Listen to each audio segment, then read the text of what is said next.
सरकार को जब अनाज चाहिए था तो तब ये कौम बहुत अच्छी लगती थी, ये किसानी लोग बहुत अच्छे लगते थे कि आप सरदारों को ज़मीन की क्या ज़रूरत है, आपके बच्चे कनाडा अमेरिका में गए हुए हैं, आपको ज़मीन तो चाहिए नहीं है। ये और जो ये ज़मीन का मामला है बुन्ना खकड़ा का, ये सारा मामला ईश्वर सिंह करवा रहा है। पूर्वजों ने हाड़ तोड़ मेहनत करके बेआबाद जंगल कलर उबड़ खाबड़ ज़मीन को समतल करके अपने खर्चे के ऊपर ट्यूबवेल कनेक्शन लगाए हैं। अगर इनके बच्चे बाहर जाएंगे उनको तो ज़मीन की जरूरत नहीं है, और जो डीसी साहब लग रहे हैं उसको रक्षण की उसके छोड़ने भी जरूरत है। ईश्वर सिंह बन रहा आगे बहू भी रिजर्व में बनाई थी, ये नहीं रक्षण छोड़ते। आज हमारे से ये ज़मीनें खोसना चाहते हैं, ये हरगिज़ नहीं होने देते।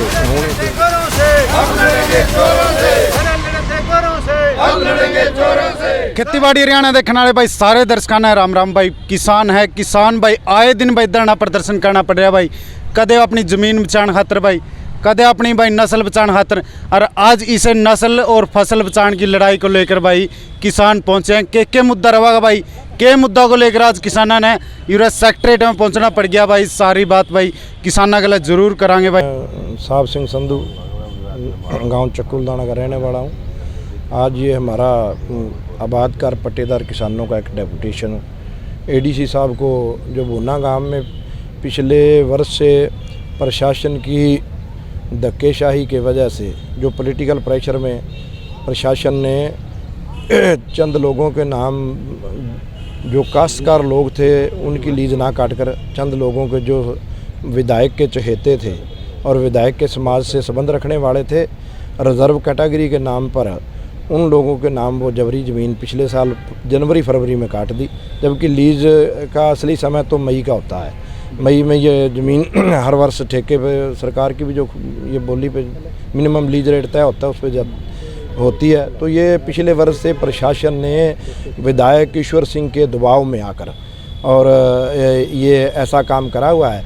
और बड़े शर्म की बात है, यहाँ का पूर्व में उपायुक्त प्रदीप दहिया जी जब हम इस मुद्दे के लेकर उनके पास प्रशासन के मुखिया वे अपनी बात रखने आए तो वो हमें कहने लगे कि आप सरदारों को ज़मीन की क्या ज़रूरत है, आपके बच्चे कनाडा अमेरिका में गए हुए हैं, आपको ज़मीन तो चाहिए नहीं है, ये इन गरीब लोगों को दे दो।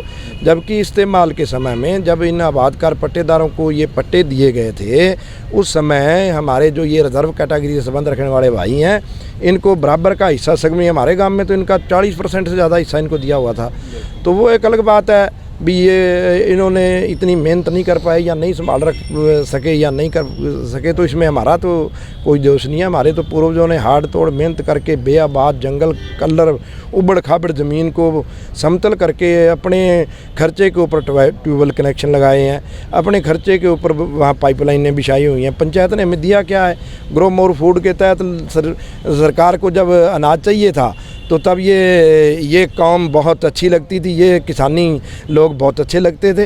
तो ये प्रशासन सरकार के ये जो पिछले 2014 से ऐसा माहौल इस देश में बना हुआ है। तो हमने तो कहा था, ये गए थे सीटीएम साहब डीडीपीओ वहाँ बीडीओ ऑफिस में चीका ये चर्चा करने के लिए। तो हमने कहा था थोड़ा इंतज़ार करो, जो माहौल यहाँ का बना रहे हैं ना, यहाँ के पॉलिटिकल कल्चर के लोग जो मौजूदा बैठे हैं धर्म के नाम के ऊपर लोगों को बांट के उन्होंने हालात ऐसे पैदा कर दिए। और प्रशासन भी ये बात कहता है कि आपको ज़मीन की ज़रूरत नहीं, आपके बच्चे कनाडा अमेरिका गए हैं। बड़े शर्म की बात है। वहाँ प्रशासन के एक मुखिया ने कह दिया कई बार पॉलिटिकल प्रेशर में हमें ऐसे काम करने पड़ते हैं। हमने कहा भी अगर आप थोड़ा सा और सब्र रखो, ये तो लड़ाई हम लड़ रहे हैं, हमारे बच्चे इसलिए जा रहे हैं बाहर और वो अपना शीश तली पे रख के जावें। जब यहाँ से किसी को घर छोड़ना इतना आसान नहीं होता, कहने का सुखाड़ा होता है। तो हालात ऐसे पैदा कर दिए। या देखो ना इनका यहाँ के देशवासियों का, बेशर्म लोगों का, अर्शदीप के मामले में क्या ट्रोलिंग की इन लोगों ने। क्या ये इस देश में सिखों के लिए कोई स्थान नहीं रह गया? हालात ऐसे पैदा कर रहे हैं ये, और ये टारगेट कर रहे हैं एक वर्ग विशेष को। बड़े शर्म की बात है। जिन हमारे पूर्वजों ने इस देश की आन बान शान के लिए 90% तक शहादत दी हो, और वहाँ के पॉलिटिकल लोग और वहाँ के प्रशासनिक अधिकारी एक समाज विशेष की बात कह के आज हमारे से ये ज़मीनें खोसना चाहते हैं, ये हरगिज़ नहीं होने देंगे। हमारा तो ये करैक्टर रहा है। हमें शहादत में बड़ा आनंद आता है। तो ये हमें कितने सालों से हो रहे हो ये जमीन ये आप? हमारे 40 साल से 50 साल से बहुत पुराने हैं जी। देखिए जो ये मामला है, पहली बात तो जेजेपी और बीजेपी 717 किसानों की हत्यारी है, और जो ये ज़मीन का मामला है बुन्ना खकड़ा का, ये सारा मामला ईश्वर सिंह करवा रहा है। भाई इनका भाईचारा खराब किया जाए, यहाँ लठ बजाया जाए और किसानों को आपस में, जिस तरह हरियाणा सरकार सुप्रीम कोर्ट के बहाने से ये ज़मीन छीनना चाहती है।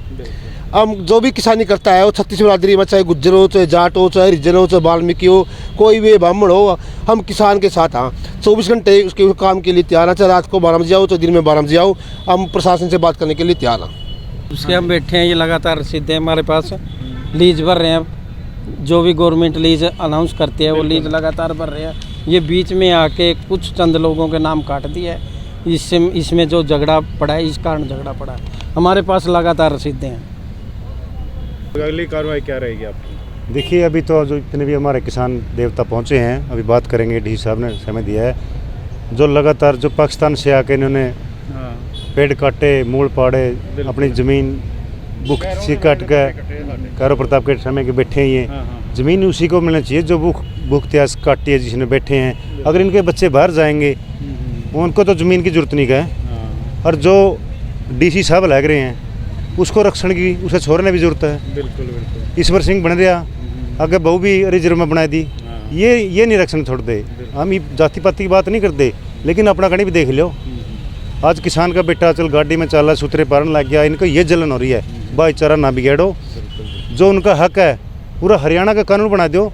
अकेला बुन्ना गाँव में तो लागू होता ही है, जिसको हक मिलना चाहिए दो, हमने कोई दिक्कत को नहीं, लेकिन भाईचारा ना बिगेड़ो।